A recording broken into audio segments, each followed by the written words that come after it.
Welcome back students. Today we will discuss about the next topic, which is 8051 memory register. So in this topic we are going to discuss about the what is the meaning of memory, what are the types of memory, and how it has been allocated entirely inside the chip. Okay. So in this what is the meaning of memory? Yes, actually memory is nothing but storing some information. Okay. So we are going to storing some information in the processor. So for that storing purposes, what are all the memories we are allocating over here?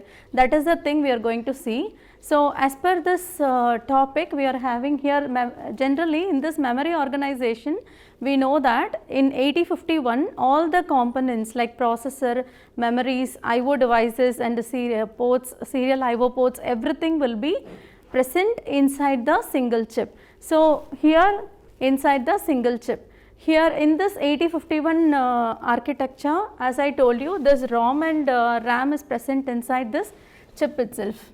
As I told you, in this 8051 architecture, your ROM and RAM is present inside the chip, 8051 microchip, right. So along with this internal ROM and RAM, in as per user's requirement, we can add the external ROM as well as RAM also over here.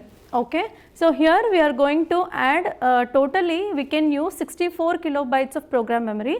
So we are going to add 64 kilobytes of program memory, that is ROM, 64 kilobytes of ROM along with that circuit. What is the meaning of memory? Anybody? What is the meaning of memory actually? Yes, memory is nothing but a storing of information, right. So we are going to store the informations and process those informations and we are going to get the output in the microcontroller, right. So that is the process which we are going to done over here. So in as per the 8051 architecture, we have the internal ROM, internal RAM, the processor, timer, serial, everything which is connected internally, which is implemented internally in the 8051 microchip. In this, along with this internal ROM and RAM, as per the requirement, we can add some more external ROM as well as RAM memories also. So that is the allocation which we are going to see in this topic over here. Okay. So generally your memory is divided into two types. One is program memory and the another one is the data memory. Your program memory will be, that is ROM will be used as a program memory over here.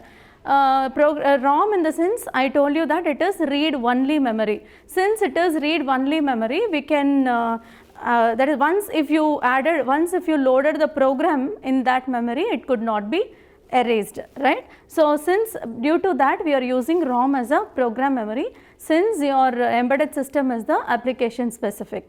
And after that your data memory will be, in this data memory we will use RAM over here. Okay. RAM in the sense random access memory.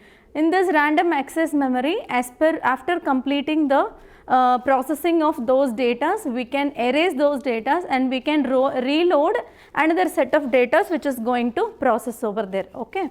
So that is the purpose of RAM over here, why we are using this RAM in the data memory. Clear?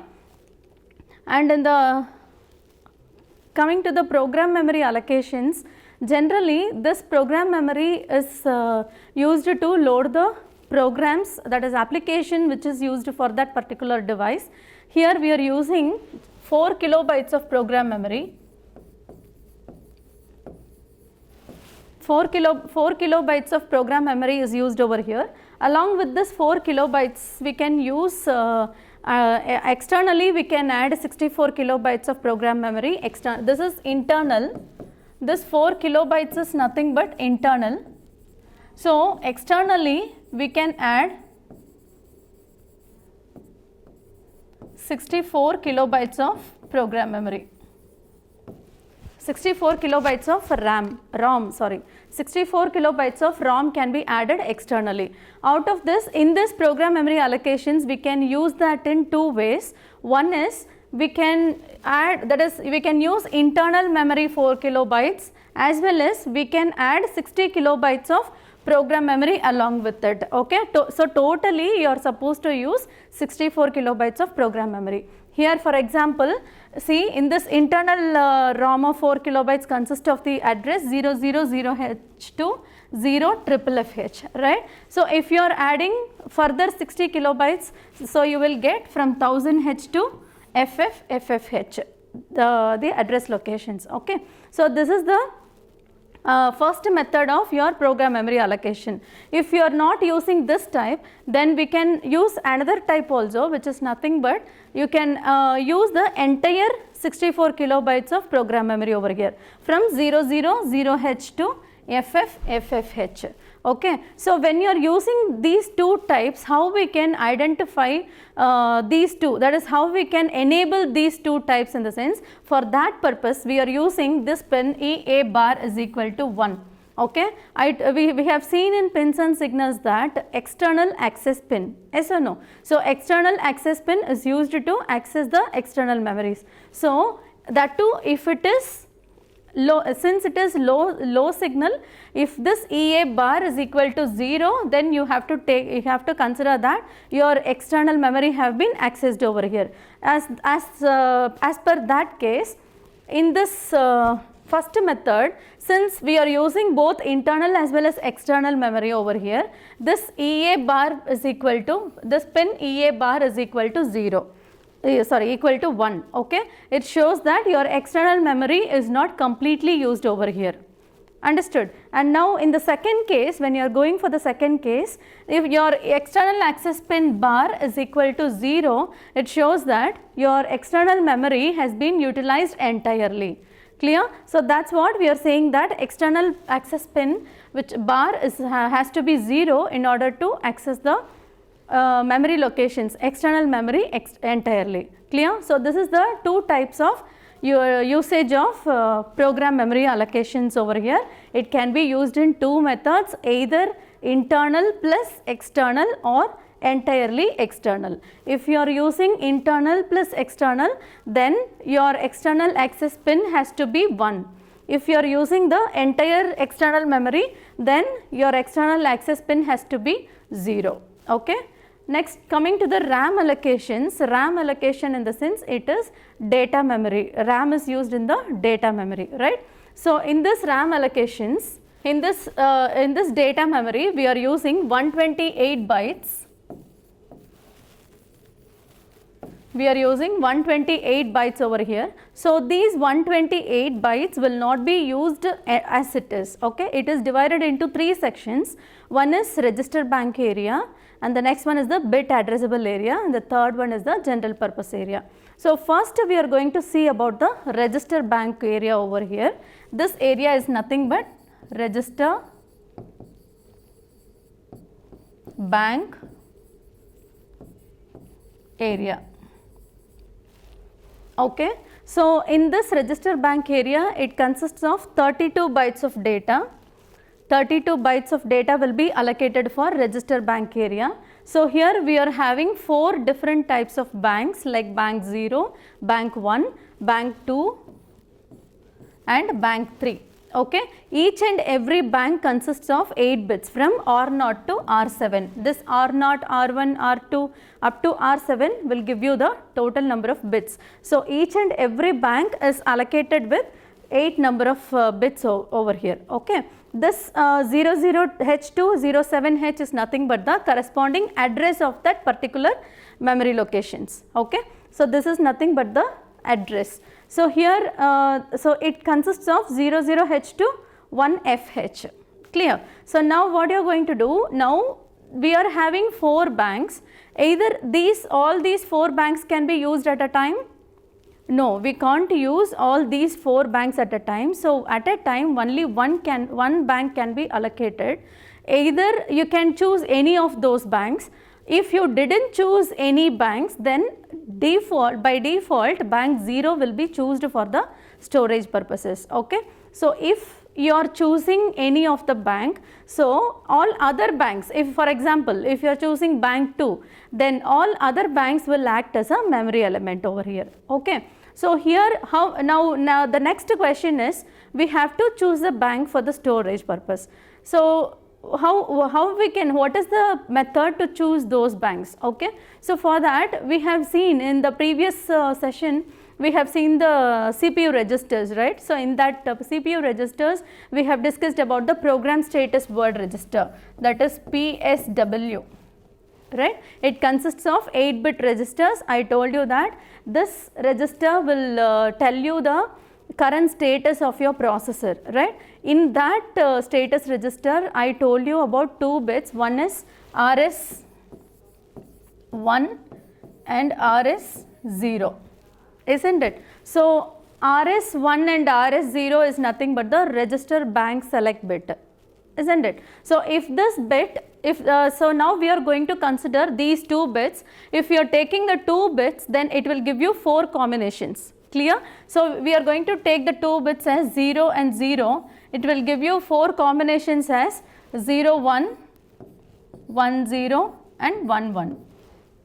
Okay. If you choose this value 0, 0, then bank 0 will be chosen over here. If you choose this 0, 1, then bank 1 will be activated. If it is 1, 0, then bank 2 will be activated. If it is 1, 1, then automatically bank 3 will be activated. Okay. So each and every banks can be chosen by using the register bank select bit by the user from the RS1 and RS0 bit over here. Okay. So it can be stored as per that case. And next, coming to the next area, bit addressable area. This bit addressable area consists of 16 bytes totally. It occupies the allocation of 16 bytes, bit addressable area. Okay. So this is the allocation of bit addressable area. Here it starts from the address of 20H to 2FH. Each address location, each address consists of 8 bits, like 00H to 07H and 08H to 0FH. So this is the direction of your bit allocation. This is the direction of your bit allocation. Okay. And this is the direction of your memory allocations. So here how we are choosing this one? So for this address 20, you will have 8 number of bits. Okay. So totally we are having 16 addresses, right? So 16 into 8, we will get 128 bits of data will be activated. 128 bits of data can be used in this bit addressable area. Okay. So that is the calculation of this bit addressable area. For example, if you want to choose any of the data, if you want to move any of the data from this bit addressable area to the any kind of registers. So in that case, for example, if you are choosing move A, for example, let me choose 0FH. Okay. So it shows that the data from 0FH will be moved to the accumulator. The data which is present in the 0FH will be moved to the accumulator. So the data from 0FH will move to the register accumulator over here. So for all 1 byte instructions, 1 bit instructions, it is not necessary to waste this entire 8 bits of data. Instead of wasting this entire 8 bits of data, it is enough to use only 1 bit from the bit addressable area. So that is the main advantage of your bit addressable area over here. Okay. So next, coming to the third area, which is nothing but general purpose area. It consists of large memory locations, like it consists of 80 bytes of data. It consists of 80 bytes of data over here. Okay. So from 30H to 7FH it holds the data, it can store the data. So this is the large area where it can also called as the scratch pad area. This general purpose area is also called as the scratch pad area. Okay. So you can that is after storing the elements in this bank registers, it will be moved to the remaining data will be move on to store in the general purpose area over here. Okay. So this is the storing, this is the allocation of data memory, how it is allocated in the memory register. Clear? So this is the external memory timing signals. It shows that, see, this is port 0. I told you that port 0 is nothing but the multiplexed signal port, right? Multiplexed signal in the sense it consists of both address as well as data signals. Here that is lower order of address and data signals. So we are taking from A0 to A7 and D0 to D7. These two are in multiplexed state. Okay. So now this is port 2. We studied that a port 2 consists of higher orders of address bus signals. So this A8 to A15 will give you the higher orders of address bus signals. In this address latch enable pulse, look at this, this is address latch enable pulse. It shows that when it is 1, when this address latch enable is 1, then it has to demultiplex the address and data signals, isn't it? So that's what, when this signal is 1, when this address latch enable signal is 1, your address and data signals have been demultiplexed, that is separated. Demultiplexing in the sense separating the address data and address and the data signals separately. Okay. So that is called as, when it is 1, it gets separated. Clear? And the next one is, here you are getting this program send enable. Program send in the sense I told you that, that is program store enable pulse. Program store enable is the low signal pulse actually, right? P send bar is the signal actually. So since it is low signal pulse, when it is 0, this that is external memory should be read. The program has to be read from the external memory. When this signal is low, your program has to be read from the external memory by the processor. So that process will be happening, that is reading ROM using PSEN. That's what we are saying, that signal as the reading ROM using PSEN. Okay. And this is read pulse. Read pulse is also, we have seen that read is also as RD bar and write is also as WR bar, isn't it? So if this read, after reading the program, if this read signal occurs, read pulse occurs, and if it is low level, when it gets low signal, at that time your processor starts to read. Clear? And when the write pulse occurs, when this low level signal of write signal occurs, that is WR bar, during WR bar your write signal will be enabled over here, that is your processor starts writing the result. Okay. So this is the method, this is the timing signal for how your RAM will be accessing both read and write signals, and how your ROM is using PSEN pulse to read the external memory, and how these that is address latch signal is using in order to demultiplex the address as well as data signals over here. Clear?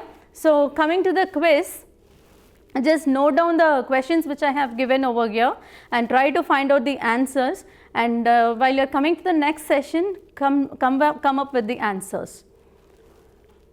Note down. So next topic which we are going to cover in the next session, in the sense it is the timers bar, counters of 8051. There we will see what are all the timer registers, timer bar counter registers are present in this 8051 and how it is getting functioned over here. Okay. Thank you.